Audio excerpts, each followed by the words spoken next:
The worst thing you can do for your business is get what's called an S Corp election. Now, S Corp elections sound great, and you've probably heard from everybody you should get one. That is terrible advice, and I'm explaining to you why. S Corps have a lot of limitations around them, meaning things like reasonable wages become a factor. Now, all of a sudden, I have to W-2 myself a reasonable compensation based on the net income of the business. Why is that important? Because let's say my business makes $1 million.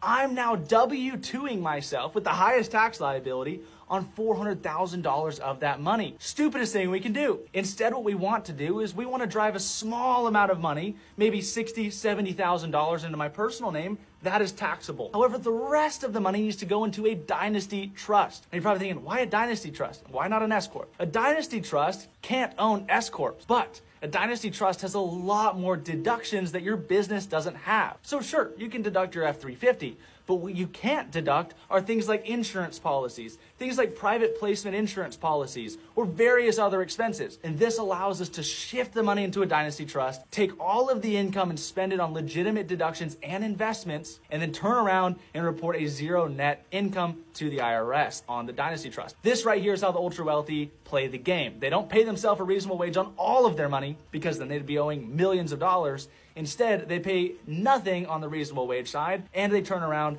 and they drive it all to a trust, which has way more strategy than you or I do. That's the key right there. If you want to learn how to set up your own trust and do this for yourself, comment trust down below, and I will show you guys the free blueprint.